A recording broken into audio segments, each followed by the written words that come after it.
lagi di Ngobras, ngobrol bareng Akma Pesa. Wah, gak kerasa nih teman-teman, kita sudah memasuki bulan suci Ramadan nih. Gimana nih teman-teman, puasanya lancar nggak? Dan kita baru aja ya selesai ujian tengah semester. Semoga hasilnya memuaskan ya teman-teman semua. Nah Sobat Akma Pesa, ngomong-ngomong kalau kemarin kita ngebahas tema tentang ada apa sih dengan Akma Pesa, tentunya sekarang kita juga akan membahas tema yang gak kalah keren lagi, yaitu upgrade D4, beban atau berkah, yang akan dipandu oleh saya sendiri, dan tentunya kita menghadirkan narasumber yang luar biasa banget. Oke, sebelum itu boleh dong kita kenalan dulu dengan saya sendiri. Halo semuanya, saya Fatia Marsyanami dari program studi Manajemen Agribisnis Angkatan 59, dan tentunya saya bersama narasumber yang luar biasa banget. Ini dia Ibu Intani Dewi.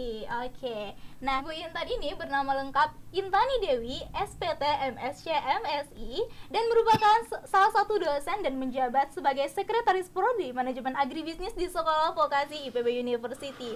Oke, boleh dong kita sapa-sapa dulu nih ibunya. Halo Bu, selamat siang. Selamat siang Fatia, apa kabar? Alhamdulillah Bu baik. Ibu gimana kabarnya? Alhamdulillah, cuma agak serak-serak basah aja ini. Oh, serak-serak basah ya Bu, karena hujan terus nih. Iya, betul. Iya. Nah, Bu tadi kan kita udah perkenalan singkat nih mengenai Ibu. Boleh dong Ibu memperkenalkan diri terlebih dahulu juga biar teman-teman juga pada kenal lebih dalam nih dengan Ibu. Oke, halo Sobat Akma Pesa. Iya, mungkin udah pada tahu kali ya, karena saya cukup terkenal nih sepertinya.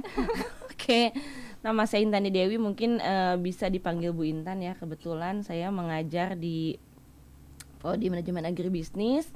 Saya juga pernah mengajar di akuntansi ya, mungkin mata kuliah ekonomi di MNI juga ya, mata kuliah ekonomi. Dan kebetulan saya menjabat juga sebagai Sekretaris Prodi Manajemen Agribisnis dan sebagai konselor di Prodi MAB ini. Gitu. Wah, luar biasa banget nih teman-teman. Ibu gimana nih kabarnya nih? Sepertinya semangat banget nih buat ngobras kali ini. Iya, karena ini sesuai dengan temanya ya hari ini, mengenai transformasi dari D3 ke D4 ya. Mungkin banyak mahasiswa yang masih belum paham atau ingin tahu gitu ya lebih lanjut, buat apa sih kita dari D3 berubah jadi D4 gitu. Mungkin ini momen yang tepat juga untuk membicarakan hal itu ya. Benar sekali. Kemudian Bu, untuk kesibukan Ibu sekarang gimana nih Bu kesibukannya? Sibukannya ya mempersiapkan buka puasa. Ya paling ini sih ngawas kalau masih ada 2 hari lagi ya, nih UTS sama ngoreksi paling ya, berkas-berkas mahasiswa ya? Ujian iya. Oke. Baik nih, tanpa berlama-lama lagi, mari kita langsung ke pertanyaan-pertanyaan seputar upgrade D4, beban atau berkah. Oke, mungkin dari teman-teman dan Sobat Akma Pesa nih ada pertanyaan-pertanyaan yang mungkin bikin mereka penasaran nih Bu. Boleh ya Bu kita masuk ke pertanyaan yang pertama. Bu, apa sih alasan SVIPB itu mau mengupgrade jenjang dari D3 ke D4 Bu? Oke, mungkin ini ada sejarahnya ya. Awalnya sebenarnya dari kebijakan dan program utama Ditjen Pendidikan Vokasi ya. Nah, dia tujuan utamanya kan ingin menciptakan lulusan yang kompeten tentunya ya, terampil dan sesuai dengan kompetensi baik itu hard skill, soft skill dan juga karakter ya. Nah, pada tahun 2021 nih ya, 2021 2 tahun yang lalu ya, Diksi ini mengadakan membuka program hibah kompetitifan ya. Program transformasi perubahan dari D3 menjadi D4. Ditawarkanlah ke sekolah vokasi. Nah, siapa saja prodi yang mau ikut kompetisi ini, hibah itu ya. Jadi seluruh Indonesia, kebetulan MAB ikut. Nah, kita ikut juga bikin proposal dan alhamdulillahnya diterima. Jadi kami jadi ada program dari Diksi itu untuk transformasi perubahan kurikulum dari D3 ke D4. Jadi ini waktu cukup lama juga ya, jadi nggak langsung. Kan banyak yang tanya tuh ya, kapan sih Bu D4 dibuka, kapan sih Bu gitu ya. Apalagi alumni yang pengen juga ibaratnya seperti ekstensi gitu ya. Dari D3 dia udah lulus pengen ke D4.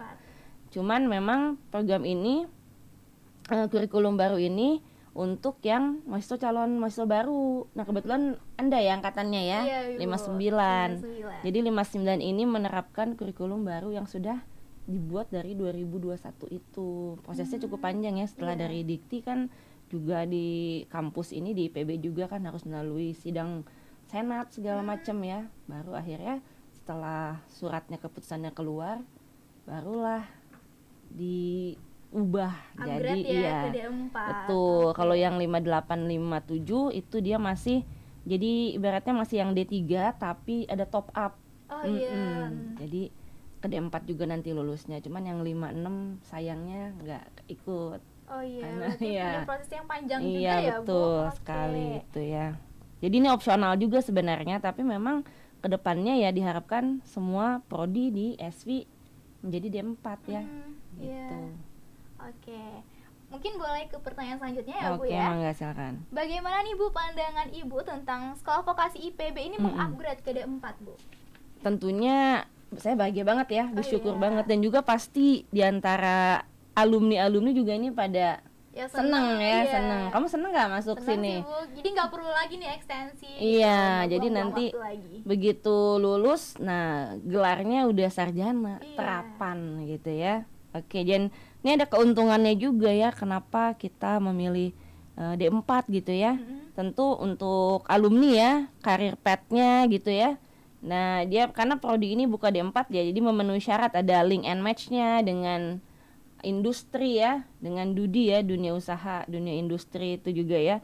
Dan juga tentunya meningkatkan animo masyarakat nih untuk menyekolahkan putra-putrinya di kampus IPB ini gitu ya. Jadi memang 3 kali lipat meningkat yang daftar ke sekolah vokasi ini setelah berubah dari D3 ke D4 ya. Ya. Angka pastinya saya kurang ini ya, tapi itu sangat meningkat pesat banget, sampai ribuan. Ini luar biasa banget sih. Oke, luar biasa banget ya, Bu. Oke, mungkin pertanyaan selanjutnya nih, Bu.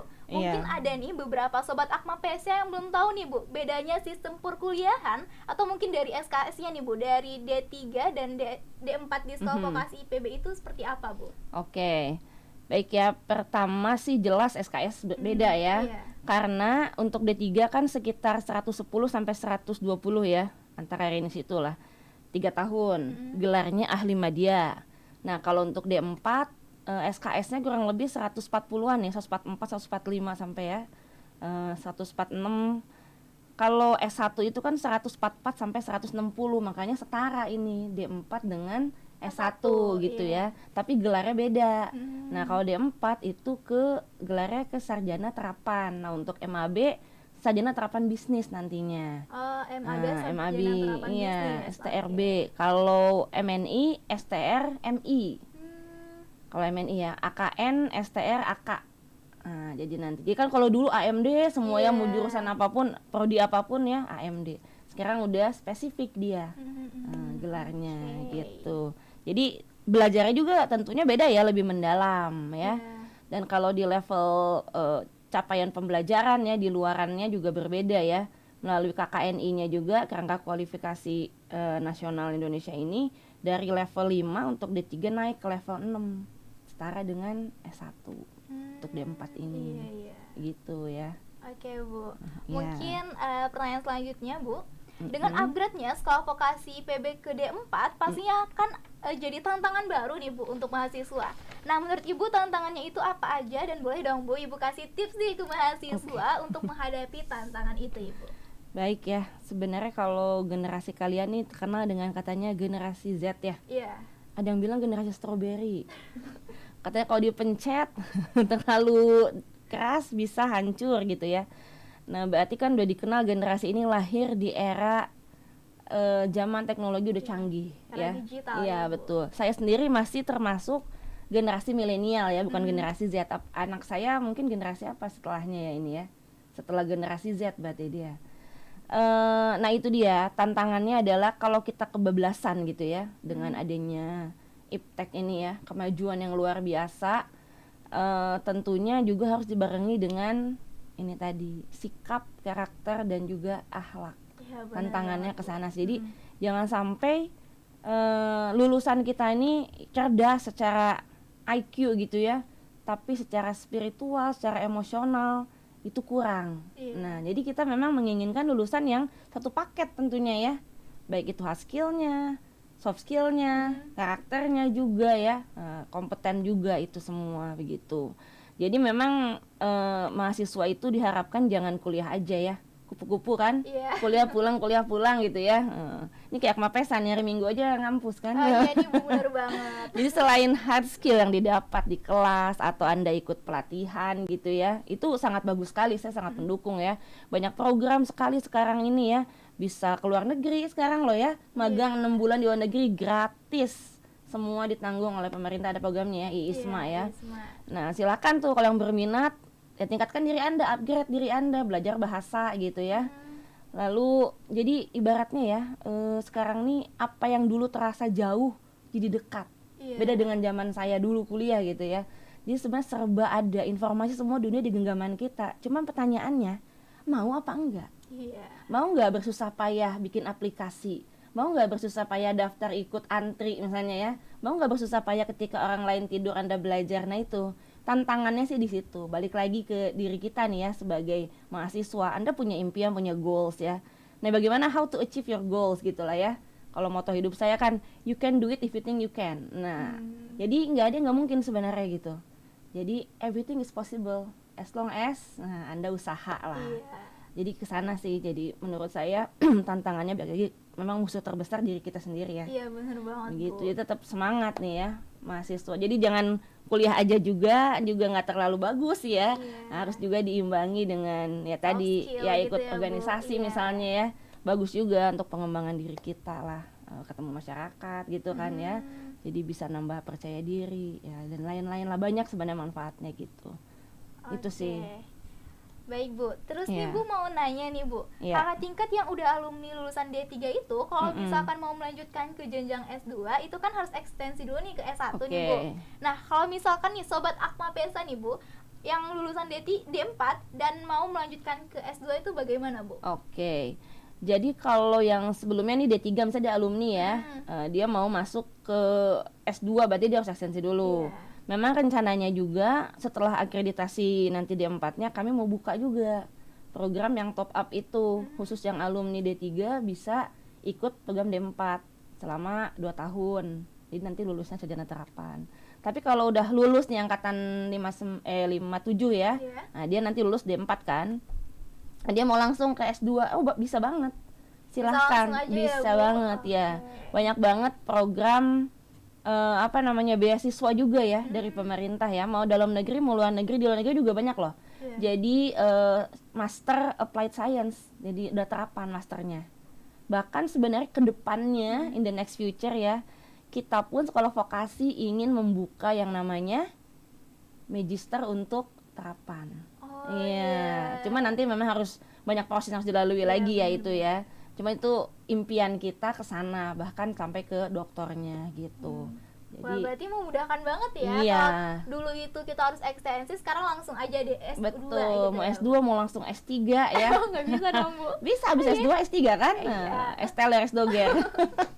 Ya itu bisa banget ya. Jadi Anda Oke. ya asal memenuhi syarat aja ya, minimal nilainya ada ya ketentuan kan, misalnya nilainya harus sekian gitu, atau ikut tes dulu biasanya sih, ada TPA gitu ya, bahasa Inggris, ya silahkan. Apalagi kesempatan-kesempatan untuk magang terus keluar negeri dan beasiswa itu Banyak banyak ya, Bu. banget itu. Iya. Pertanyaannya itu mau apa enggak sih? Iya. Bersusah payah untuk ya itu tadi melakukan itu kan. Belajar bahasa juga itu kan salah sih. satunya syarat ya. Dari diri sendiri sih ya Bu ya, harus Betul. didongkrakkan Kemauan lagi. Anda seberapa besar kemauan Anda? Iya. Padahal fasilitas udah ada dari IPB Iya, juga. betul. Oke, mungkin teman-teman ada yang mau nanya nih Bu tentang magang. Kalau kita D4 itu seperti apa Bu? Magangnya kayak gimana nih Bu? Oke, jadi kalau untuk magang sendiri ya, kalau D3 itu kan 1 semester. Iya. Ya, kalau yang MAB kemarin ya, dan hanya 3 tahun kan. Nah, sedangkan kalau D4 ini 4 tahun dengan magangnya 2 semester. Oh, Di magangnya 2 iya, semester. semester 7 dan 8, dan jumlah SKS juga yang lebih banyak. Kalau tugas akhirnya sebenarnya ya sama dengan D3, cuma beda memang dia akan lebih mendalam lagi yang dibahasnya. Seperti Kalau itu. D4 itu kita nanti akhirnya jadi bikin skripsi atau gimana Bu? Sama sebenarnya tugas akhir nanti Oh, ya. kayak Dan mungkin D4 ya? ya. Iya, bukan skripsi S1 ya. Iya. Beda kan sebenarnya arahnya kan kalau S1 nanti lebih ke pengembangan ilmu pengetahuan, nah kita kan ke siap terapan untuk kerja. Oh, berarti nanti pas jalurnya. magang itu sekalian bikin tugas akhirnya gitu ya, Iya, Bu? betul. Oh, Nanti ada gitu. diseminarkan dan juga ada yang namanya sidang untuk tugas akhir. Jadi uji juga apa yang sudah Oke. dikerjakan selama Anda magang. Selama magang 2 tahun, Iya. 1 tahun itu ya, 1 Bu? tahun ya. Oke. Jadi beda, ada 6 bulan pertama di semester 7, nanti 6 bulan lagi di semester 8. Seperti Gitu. itu. Oke. Untuk D4 banget. Oke nih Bu, untuk pertanyaan terakhir nih Bu. Iya. Apakah Ibu mempunyai pesan untuk mahasiswa-mahasiswi Sekolah Vokasi IPB University, khususnya buat Sobat Akmal Pesa yang sedang menjalani studinya dengan jenjang yang sudah di-upgrade ke D4 ini, Bu? Oke. Mungkin pesan saya sih dari saya pribadi nih ya, untuk mahasiswa nih yang sekarang sedang kuliah ya. Tentunya untuk 57 nanti itu merupakan alumni pertama nanti kalau dia lulusan pertama D4 ya. Iya. Dia nggak ada kakak kelasnya tuh yang D4 nih, pelopor. Kalau 58 ya dia bisa lihat ada yang 57. Kalau 59 memang baru angkatan pertama yang pakai kurikulum D4 ya. Pesan saya ya tetap semangat belajar ya di kampus tercinta ini, harus banyak bersyukur karena ada banyak sekali Anda tuh menyisihkan banyak sekali pesaing untuk masuk bisa ke sini itu gitu. Jadi benar-benar manfaatkanlah peran Anda sebagai mahasiswa. Mungkin kalau ibaratnya mumpung masih jadi mahasiswa, lakukan apa yang Anda bisa selagi muda ini gitu ya. Kan nanti kalau udah lulus masuk dunia kerja itu kan beda lagi. Iya. Beda, nanti perasaan kita berbeda, tanggung jawab kita juga beda ya. Nah itu sih pesan saya. Dan juga tadi balik lagi ya, jangan kuliah aja. Iya. Itu juga ya, ikut banyak pelatihan. Sekarang ada kampus Merdeka Belajar ya, silahkan Anda pilih itu ya, programnya yang mana. Makin banyak sertifikat untuk CV Anda nanti gitu ya. Ikut lomba mengukir prestasi ya, selagi masih jadi mahasiswa. Karena biasanya memang kenangan terindah itu ya di kampus ini. Iya, yang akan selalu ini. Jadi kalau ditanya misalnya nanti nih alumni mana, biasanya itu ya D3-nya atau D4-nya, bukan alumni mana S2 S3-nya.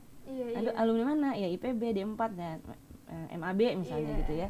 Nah, itu jadi manfaatkanlah waktu Anda sebaik mungkin, itu menurut saya sih itu. Jadi kalau Anda memang udah nih, mau apalagi dari sekarang ya, set your own goals gitu ya. Kan udah diajarin nih mata kuliah kewirausahaan ya. Making your own dream book. Nah, apa sih dream Anda, set goals-nya, lalu raihlah itu step-step kecil Anda untuk meraih impian Anda yang besar nantinya. Gitu ya. Ingat soalnya sama orang tua kan yang udah ngebiayain ya, buatlah mereka bangga. Itu pesan saya sih. Ya, mungkin dari teman-teman juga ada yang nanya nih Bu, kayaknya untuk mereka kayaknya berminat nih untuk kampus Merdeka, itu kira-kira itu bisanya di semester berapa, Bu? Biasanya semester 4 ya seringnya yang dibuka. Iya. Tapi kan itu beda-beda ya, silakan aja Anda browsing cari ya, banyak kan syarat-syaratnya di situ. Penuhi aja itu, si kampus mah tidak akan mempersulit sih. Iya. Nah, jadi kalau untuk IPB banyak ya Bu ya? Oh banyak itu ya. Nanti juga kita ada program apa ya, kayak waktu yang kemarin tuh 100% mahasiswa kita yang BKM, ada program wirausaha kampus Merdeka dan One Village One CEO tuh. Jadi 100% mahasiswa kita melakukan kegiatan itu. Wah, di yang 57 kemarin ya. Oke. Baik, menarik banget nih Bu dan teman-teman semua. Nah, tadi kan kita udah ngobrol-ngobrol dengan Bu. Terima kasih atas kesempatannya dan terima kasih juga atas jawaban-jawaban Ibu, menarik banget nih teman-teman. Oke, mungkin bisa aku simpulin sedikit ya tentang D4 ini beban atau berkah. Ternyata berkah banget nih teman-teman. Dengan adanya D4 ini, kita nggak perlu lagi nih ekstensi ke S1 dan kita tuh bisa langsung S2 nih teman-teman. Kalau kita udah tamat langsung S2, dan juga tadi Bu Intan juga bilang kalau misalkan kita D4 ini, kita jangan hanya kuliah aja, kita juga harus memperbanyak relasi, terus juga kita memperbanyak soft skill dengan mengikuti kegiatan-kegiatan di luar kampus. Kemudian juga kalau misalkan D4 ini, kita tuh banyak banget nih kesempatan-kesempatan beasiswa, kesempatan pertukaran pelajar dan lain sebagainya, dan mungkin itu bisa teman-teman ikuti nanti di semester 4. Oke, mungkin dari kita segitu aja. Terima kasih banyak buat Ibu Intan yang udah menyempatkan waktu nih untuk ngobrol-ngobrol sama kita dan Sobat Akmal Pesa lainnya. Sama-sama Fatia, semoga bermanfaat ya. Baik, terima kasih banyak Ibu. Iya. Oke, sekian dari Ngobras episode 2 kali ini. Saya Fatia Marsyanami pamit undur diri. Terima kasih teman-teman semua dan sampai jumpa. Dadah. Dadah.